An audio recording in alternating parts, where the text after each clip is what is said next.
नमस्कार मेरे प्रिय विद्यार्थी जी, कैसे हैं आप लोग। उम्मीद करता हूँ मस्त होंगे, स्वस्थ होंगे और अपनी पढ़ाई में ज़बरदस्त तरीक़ा से लगे होंगे मेरे प्यारे बच्चों। मैं हूँ आपका अपना रोशन सर और आप देख रहे हैं टॉपर सीरीज का डे नंबर साथियों 13।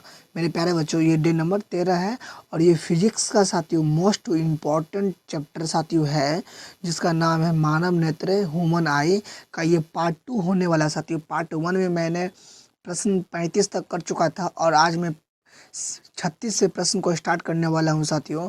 तो जो क्लास सभी स्टूडेंट के लिए मोस्ट इम्पोर्टेंट है और जो बच्चे कमज़ोर है उनके लिए स्पेशल होने वाले हैं मेरे प्यारे बच्चों।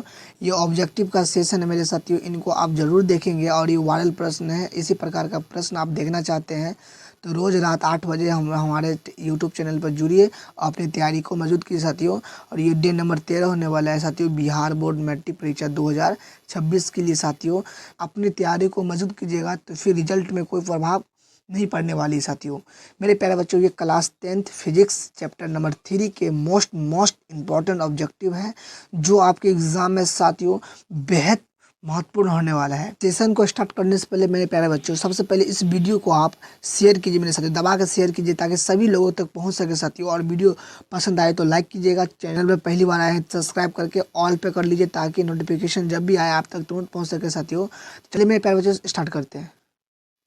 प्रश्न 36 है मेरे प्रिय विद्यार्थी जी। मानव नेत्र कार्य करता है दूरबीन की भांति, कैमरा की तरह, सूक्ष्मदर्शी की तरह, इनमें से सभी। तो मानव नेत्र कार्य करता है मेरे प्रिय विद्यार्थी जी, तो सभी की तरह करता है, यानी ऑप्शन नंबर यहाँ पे डी करेक्ट हो जाएगा। चलिए अगला प्रश्न को देखते हैं मेरे प्रिय विद्यार्थी जी। प्रश्न 37 है यहाँ पे। प्रकाश एक पतली झिल्ली से होकर नेत्र में प्रवेश करता है, इस झिल्ली को क्या कहते हैं साथियों। कॉर्निया, सूक्ष्ममंडल, ए और बी दोनों, गोलक। प्रकाश एक पतली झिल्ली से होकर नेत्र में प्रवेश करती है, इस झिल्ली को क्या कहते हैं मेरे प्रिय विद्यार्थी जी। सूक्ष्ममंडल कहते हैं, यानी ऑप्शन नंबर यहाँ पे बी करेक्ट हो जाएगा। 38 है।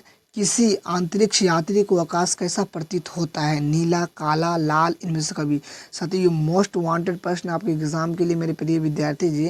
तो किसी अंतरिक्ष यात्री को आकाश कैसा प्रतीत होता है, तो वो काला प्रतीत होता है, यानी option number B correct answer हो जाएगा मेरे। प्रश्न 39 है। प्रकाश का चाल न्यूनतम होता है निर्वात में, जल में, वायु में, कांच में।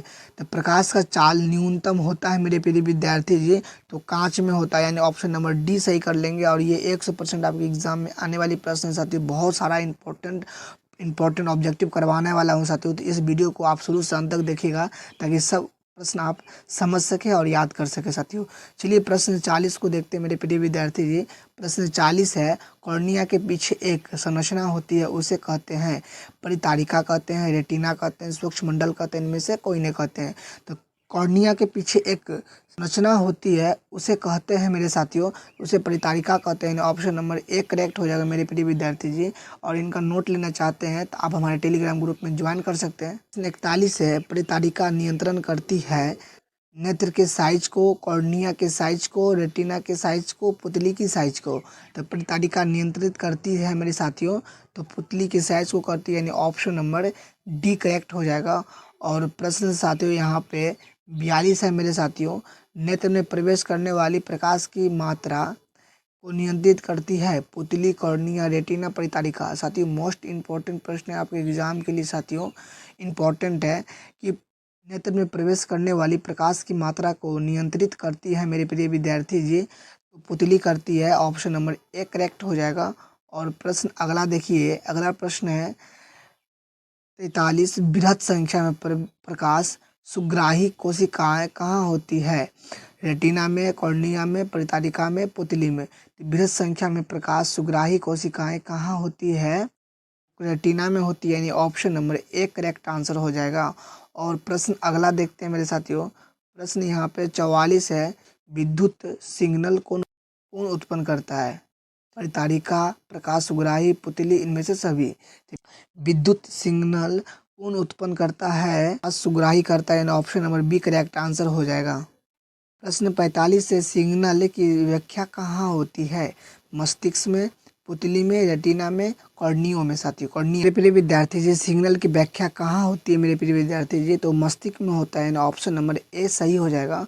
और चलिए प्रश्न 46 को देखते हैं मेरे प्रिय विद्यार्थी जी। प्रश्न 46 है।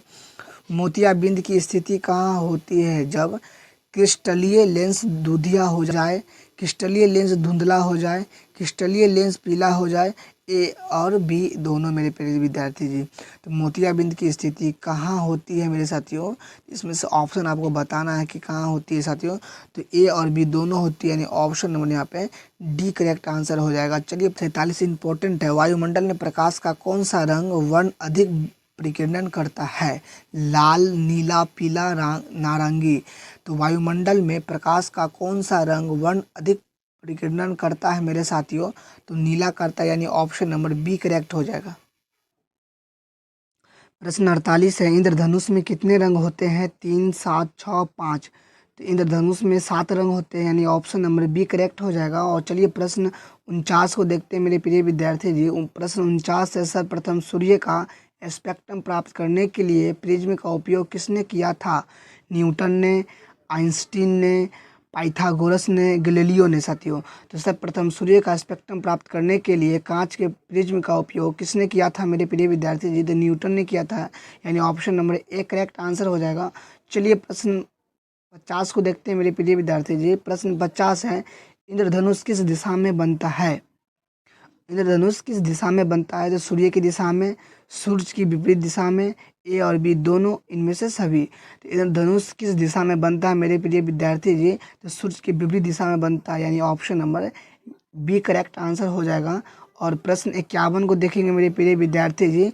51 है, निर्वात में प्रकाश की चाल 3 × 10 के पावर 0 मीटर प्रति सेकंड, 3 × 10 के पावर 7 मीटर प्रति सेकंड, 3 × 10 के पावर 8 मीटर प्रति सेकंड और 3 × 10 के पावर 9 मीटर प्रति सेकंड। तो निर्वात में प्रकाश की चाल होती है मेरे प्रिय विद्यार्थी जी, तो 3 × 10 के पावर 7 किलोमीटर प्रति घंटा होता है साथियों, यानी ऑप्शन नंबर बी सही हो जाएगा। यानी option number B is correct हो जाएगा, 3 × 10 के पावर 7 मीटर पर सेकंड मेरे प्रिय विद्यार्थी जी। चलिए प्रश्न 52 को देखते हैं। प्रश्न 52 है, वायुमंडलीय अपवर्तन के कारण सूर्य हमें वास्तविक सूर्योदय से लगभग कितने मिनट पूर्व दिखाई देता है? तो 2 मिनट, 3 मिनट, 4 मिनट, 1 मिनट। तो वायुमंडलीय अपवर्तन के कारण सूर्य हमें वास्तविक सूर्योदय से लगभग हमें 2 मिनट पहले दिखाई देता है, यानी ऑप्शन नंबर बी करेक्ट हो जाएगा। और चलिए प्रश्न नंबर साथियों 53 को देखते हैं। 53 है, निम्न में से किस माध्यम से में प्रकाश की चाल अधिकतम होती है? हवा में, जल में, शीशा में, हीरा में। तो निम्न में से किस माध्यम में प्रकाश की चाल सबसे अधिक होती है मेरे साथियों? तो हवा में होती है, यानी option number A correct answer हो जाएगा। और चलिए प्रश्न नंबर आपको दिखाते हैं। प्रश्न 54 है, सूक्ष्म कणों का एक विषमांगी मिश्रण है? वायुमंडल, जलमंडल, जयमंडल, स्थलमंडल। सूक्ष्म कणों का एक विषमांगी मिश्रण है मेरे साथियों, तो वायुमंडल है, यानी option number A correct answer हो जाएगा। प्रश्न 55 है, प्रकाश का प्राथमिक वर्ण है? नीला, हरा, लाल, इनमें से सभी। तो प्रकाश का प्राथमिक रंग है मेरे साथियों, इनमें से सभी है, नीला भी है, हरा भी, लाल भी, यानी ऑप्शन नंबर डी से हो जाएगा सभी मेरे साथियों। तो चलिए प्रश्न नंबर 56 को देखते हैं मेरे प्रिय विद्यार्थी जी। प्रश्न 56 है, डिजिटल प्रभाव देखा जा सकता है जंगल में, बाजार में, खेतों में, सभी में। तो टिंटल प्रभाव देखा जा सकता है मेरे साथियों, तो जंगल में देखा जा सकता है, यानी ऑप्शन नंबर ए करेक्ट हो जाएगा। और 57 है मेरे प्रिय विद्यार्थी जी, वायुमंडल नहीं होता तो आकाश कैसा प्रतीत होता मेरे साथियों? लाल, काला, नीला, उजला। तो वायुमंडल नहीं होता तो आकाश कैसा प्रतीत होता मेरे प्रिय विद्यार्थी जी? तो काला प्रतीत होता है, यानी ऑप्शन नंबर बी करेक्ट हो जाएगा। प्रश्न 58 है, अत्यधिक ऊंचाई पर उड़ते हुए यात्रियों को आकाश कैसा प्रतीत होता है? नीला, उजला, काला, इनमें से कोई नहीं साथियों। अत्यधिक ऊंचाई पर उड़ते हुए यात्री को आकाश कैसा प्रतीत होता है मेरे प्रिय विद्यार्थी जी? तो काला प्रतीत होता है, यानी ऑप्शन नंबर सी करेक्ट हो जाएगा। प्रश्न 59, खतरे के संकेत का प्रकाश की किस रंग का होता है? पीला, हरा, नीला, लाल। खतरे के संकेत का प्रकाश किस रंग का होता है?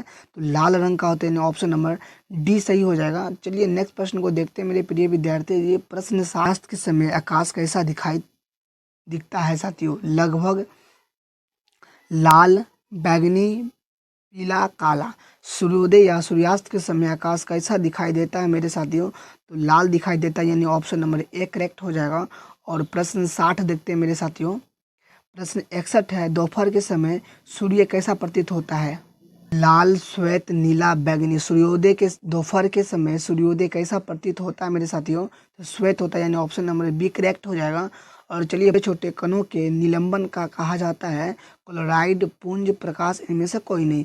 किसी माध्यम में छोटे छोटे कणों के निलंबन का कहा जाता है मेरे साथियों, क्लोराइड कहा जाता है, यानी option number A correct answer हो जाएगा। चलिए अगला प्रश्न को देखते हैं मेरे प्रिय विद्यार्थी जी।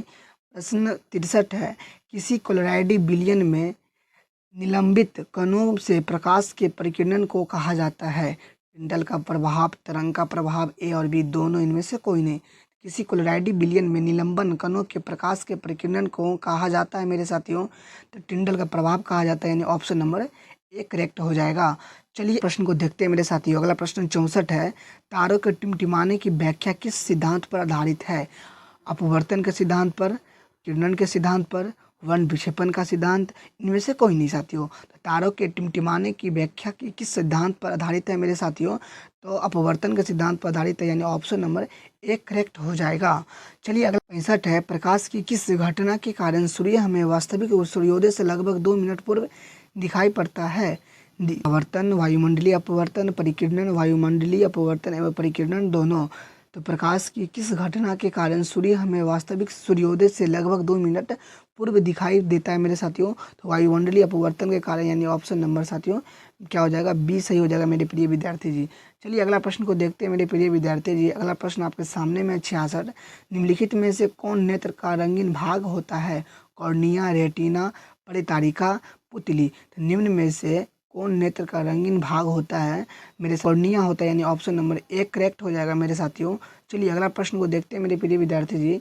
प्रश्न 67 है, तरंगदैर्घ्य को सामान्यतः व्यक्त किया जाता है कैंडेला के रूप में, जूल के रूप में, एम्पियर के रूप में, एंगस्ट्रम के रूप में साथियों। तरंगदैर्घ्य को सामान्यतः व्यक्त किया जाता है मेरे प्रिय विद्यार्थी जी, तो एंगस्ट्रम के रूप में किया जाता है, यानी ऑप्शन नंबर डी सही हो जाएगा। और चलिए अगला प्रश्न को देखते हैं मेरे प्रिय विद्यार्थी जी। प्रश्न 68 है, प्रकाश की चाल विभिन्न माध्यमों में समान होती है, भिन्न भिन्न होती है, ए बी दोनों होती है, इनमें से कोई नहीं। प्रकाश की चाल विभिन्न माध्यमों में मेरे साथियों भिन्न भिन्न होती है, यानी ऑप्शन नंबर बी करेक्ट हो जाएगा।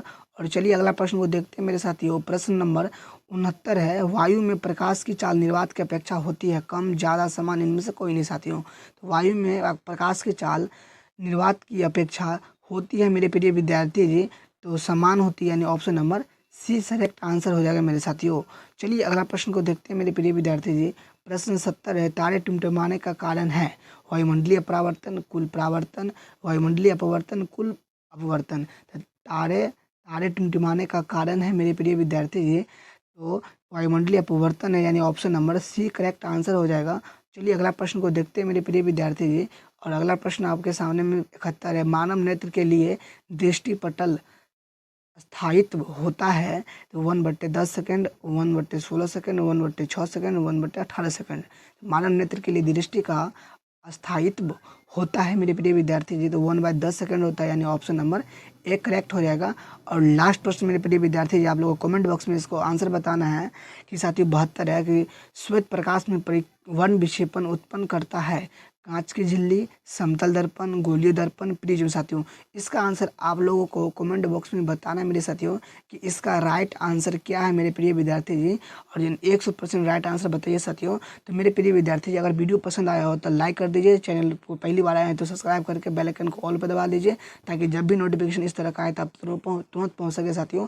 मेरे प्यारे बच्चों, ये था क्लास 10th चैप्टर नंबर 3 मानव नेत्र का पार्ट 2 का VVI ऑब्जेक्टिव। अब इससे बाहर, ये निचोड़ ऑब्जेक्टिव था, इससे बाहर आपके एग्जाम में एक भी ऑब्जेक्टिव नहीं पूछा जाएगा, इसका गारंटी है मेरे प्रिय विद्यार्थी जी। तो वीडियो पसंद आया होगा तो लाइक शेयर कमेंट जरूर कीजिएगा, अपने दोस्तों में शेयर कीजिएगा। मिलते हैं नेक्स्ट वीडियो में। धन्यवाद साथियों। पढ़ते रहिए, हंसते रहिए, मुस्कुराते रहिए, अपने माता पिता का नाम रोशन करते रहिए साथियों।